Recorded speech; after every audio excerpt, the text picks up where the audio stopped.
Pak Ilham menanam tomat, tomat ditanam rapat-rapat. Sambutlah salam dengan semangat, tandanya kita umat moderat. Assalamualaikum warahmatullahi wabarakatuh. Alhamdulillahi wa kafa, wassalatu wassalamu ala rasulihil mustafa wa ala alihi wa sahbihi wa man ihtada. Sebagai langkah yang pertama, tidak ada seindah untaian kata dan sebagus uraian bahasa melainkan ucapan syukur seorang hamba kepada Rabb-Nya. Terlebih kita warga Kementerian Agama, alhamdulillah dengan hidayah dan inayahnya, menjelang hari amal bakti yang ke-76 ini, kita masih diberikan kekuatan, kesehatan, kesempatan untuk mengimplementasikan 5 nilai budaya kerja kementerian kita yang dibingkai dengan motto ikhlas beramal. Mudah-mudahan pengabdian kita semua mendapatkan balasan terbaik di sisi Allah Subhanahu wa taala dan Kementerian Agama semakin hebat, semakin maju. Kemudian berselawat kita kepada Nabi Muhammad sallallahu alaihi wasallam. Allahumma sholli ala Muhammad ya Rabbi sholli alaihi wasallim. Allahumma sholli ala Muhammad ya Rabbi sholli alaihi wasallim. Yang terhormat Bapak Kepala Kantor Kementerian Agama Kota Padang, yang sama-sama kita hormati Bapak Ibu Panitia Hari Amal Bakti Kementerian Agama Kota Padang yang ke-76. Terima kasih saya ucapkan kepada Kepala MTSN 6 Kota Padang, Bapak Ramli SAG MPD, yang telah memberikan kesempatan kepada saya untuk menyampaikan pidato dengan tema "Mari kita perkokoh moderasi beragama pada masa pandemi COVID-19". Bapak Ibu kaum muslimin muslimat sedang pendengar dimanapun berada. Belakangan ini kita sering mendengar istilah moderasi beragama. Bahkan moderasi beragama ini menjadi rencana pembangunan jangka menengah nasional Kementerian Agama tahun 2020-2024. Sekarang sedang menunggu peraturan Presiden sebagai payung hukumnya. Apabila perpresnya sudah terbit, maka moderasi beragama ini akan menjadi program nasional dan akan dilaksanakan oleh semua kementerian terkait. Itulah sekilas gambaran kepada kita bahwa moderasi beragama itu begitu penting bagi kita bangsa Indonesia ini. Memang tidak bisa kita pungkiri bahwa kata moderasi ini sering disalahartikan dalam konteks beragama di Indonesia ini. Tidak sedikit masyarakat kita yang beranggapan bahwa orang yang bersikap moderat di dalam beragama dipandang sebagai orang yang tidak sungguh-sungguh, dinilai sebagai orang yang tidak serius di dalam mengamalkan ajaran agamanya. Moderat disalahartikan sebagai bentuk kompromi keyakinan dengan pemeluk agama lain. Implikasi dari kesalahpemahaman ini adalah munculnya orang-orang yang antipati dengan istilah moderasi. Bahkan ia enggan dikatakan sebagai orang yang moderat di dalam beragama. Lebih jauhnya lagi, ada orang yang alergi, benci dengan istilah moderasi beragama itu. Dari itu, pada kesempatan yang berbahagia ini, kami mencoba menawarkan cara mudah untuk memperkokoh moderasi beragama. Bapak Ibu kaum muslimin yang dimuliakan Allah Subhanahu wa taala, Yang pertama, caranya untuk memperkokoh moderasi beragama itu adalah luruskan pemahamannya. Kenapa ada orang yang alergi? Kenapa ada orang yang benci dengan istilah moderasi? Karena pemahamannya yang belum benar, pemahamannya yang masih keliru. Dari itu, tugas kita adalah meluruskan pemahamannya. Kita harus ingat, kita harus paham bahwa istilah moderasi ini bukanlah barang baru, tetapi ia sudah ada sejak ribuan tahun yang lalu. Mari kita simak firman Allah dalam surah Al-Baqarah ayat 143. A'udzu billahi minasy syaithanir rajim. Bismillahirrahmanirrahim.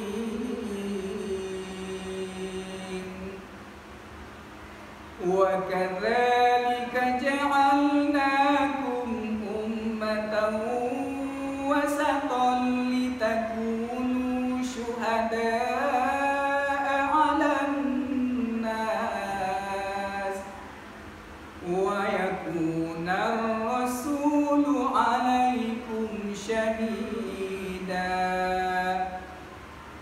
Dan demikianlah kami jadikan kamu umat Islam sebagai ummatan wasato, sebagai umat yang moderat, sebagai umat pertengahan, sebagai umat terbaik, agar kamu menjadi saksi bagi yang lainnya. Dan Nabi Muhammad pun menjadi saksi terhadap kalian. Bapak Ibu kaum muslimin sedang pendengar dimanapun berada, menyikapi kata ummatan wasaton pada ayat di atas, wasaton yang artinya moderat, pertengahan, mengandung beberapa makna. Yang pertama artinya adalah terbaik. Wasaton asal artinya adalah pertengahan, terbaik. Orang-orang bijak pernah berkata, khairul umuri awsatuha, sebaik-baik sesuatu itu adalah pertengahannya. Kita tahu orang yang bersikap dermawan itu baik, tetapi sifat kedermawanan adalah pertengahan antara sifat boros dan kikir. Kita tahu berani itu adalah baik, tetapi keberanian adalah sifat pertengahan antara ceroboh dan pengecut. Di dalam ayatnya Al-Quran banyak menyatakan kepada kita bahwa yang terbaik itu adalah yang pertengahan. Seperti firman Allah dalam surah Al-Isra ayat 29 yang artinya, dan janganlah kamu biarkan tanganmu terbelenggu pada lehermu. Maksudnya janganlah kamu menjadi orang yang kikir, dan jangan pula kamu terlalu mengulurkannya yang menyebabkan kamu menjadi tercela dan menyesal. Bapak Ibu kaum muslimin sedang mendengar yang dimuliakan Allah Subhanahu wa taala. Yang kedua, makna wasaton itu adalah keadilan, bersikap adil. Allah sudah menobatkan kita sebagai ummatan wasato, sebagai umat yang moderat, agar kita menjadi saksi bagi orang lainnya. Sebagai saksi wajib berlaku adil. Seseorang yang tidak berlaku adil, maka akan ditolak kesaksiannya. Oleh karenanya, sebagai umat Islam, kita harus menjadi pelopor tegaknya keadilan. Sebagai umat Islam, kita harus menjadi pejuang-pejuang penegak keadilan. Inilah yang ditekankan oleh Rasulullah kepada kita. Apa kata beliau dalam hadisnya? Lau anna Fatimata binta Muhammadin saraqat laqattu yadaha. Andaikan Fatimah putri Rasulullah melakukan pencurian, pasti akan kupotong tangannya. Begitu juga hakim Islam yang sangat melegenda bagi kita, yaitu Hakim Syurai. Putusan hukumnya begitu adil, Pernah satu ketika Ali bin Abi Thalib Amirul Mukminin kehilangan baju besinya, dan dia sangat yakin baju besinya ini diambil oleh seorang non-muslim. Akhirnya Ali bin Abi Thalib pun memperkarakannya ke pengadilan, dan perkaranya ini diadili oleh hakim yang bernama Syuraih. Tapi karena ketika itu Ali bin Abi Thalib tidak mampu menghadirkan saksi selain pembantu dan putranya Hasan, maka pada ketika itu Ali bin Abi Thalib dinyatakan sebagai orang yang kalah dalam pengadilan, dan perkara dimenangkan oleh orang non-muslim tadi. Syuraih tahu bahwa yang berperkara itu adalah Ali bin Abi Thalib Amirul Mukminin, seorang menantu Rasulullah, tidak diragui kejujurannya. Syuraih tahu Hasan adalah pemuda ahli surga dan kelak akan menjadi pemimpinnya para pemuda di dalam surga. Tetapi itulah yang namanya keadilan. Keadilan bukan bicara tentang soal sama rasa, sama warna, sama rata, tetapi keadilan adalah ketentuan Allah yang menjadi hak semua manusia. Kemudian cara yang kedua untuk memperkokoh moderasi beragama itu adalah pahami alasannya. Kenapa moderasi beragama itu penting bagi kita bangsa Indonesia? Maka kalau kita elaborasi, ada beberapa alasannya. Yang pertama, tujuannya adalah untuk melindungi harkat dan martabat manusia.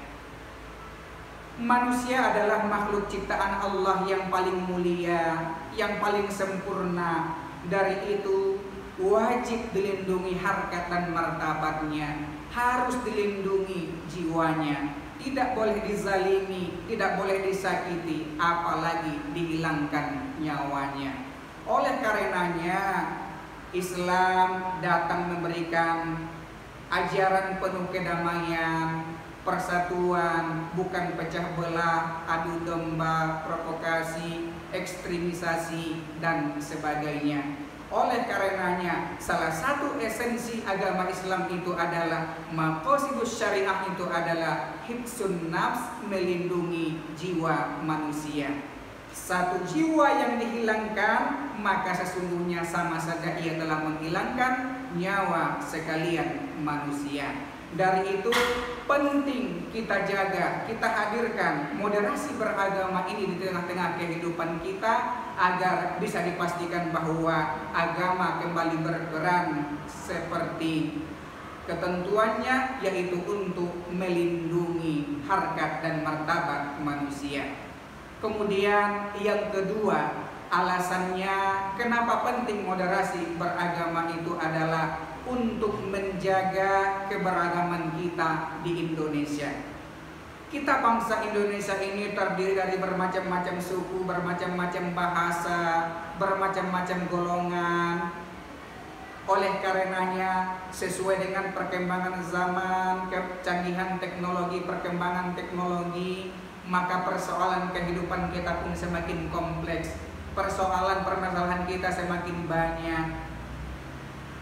Karya-karya ulama terdahulu sudah tidak memadai lagi menjawab kompleksitas persoalan hidup yang ada.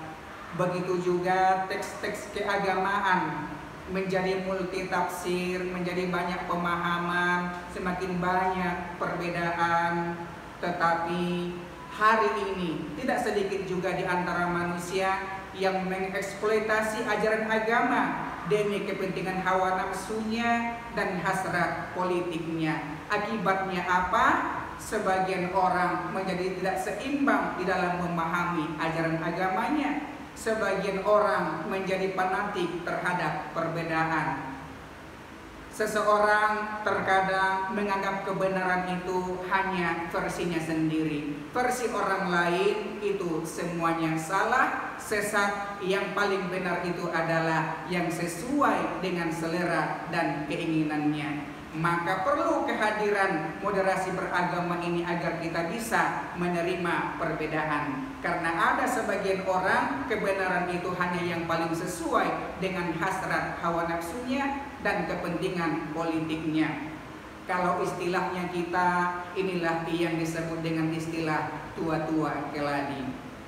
Tua-tua keladi, makin tua makin menjadi, kesana sini tebar benci, orang-orang diprovokasi agar kita terus berkelahi. Apabila adu argumentasi, maunya menang sendiri, orang lain dianggap tak mengerti, surga neraka bak milik sendiri. Maka sekali lagi, salah satu tujuannya kenapa penting moderasi beragama itu hadir di tengah-tengah kita adalah agar kita siap menerima perbedaan, tidak menjadi fanatisme, tidak mau mengklaim kebenaran itu hanyalah milik kita. Bapak Ibu kaum muslimin yang dimuliakan Allah Subhanahu wa taala. Itulah cara mudah yang kita sampaikan di dalam kesempatan ini. Ada dua cara untuk memperkokoh dan memperkuat moderasi beragama itu. Yang pertama, luruskan pemahamannya. Yang kedua, pahami alasannya. Demikianlah pidato yang kita sampaikan pada kesempatan yang berbahagia ini. Mudah-mudahan moderasi beragama bisa semakin kuat dan bisa semakin kokoh. Billahi taufiq wal hidayah, wallahu muwaffiq ila aqwamit thoriq. Assalamualaikum warahmatullahi wabarakatuh.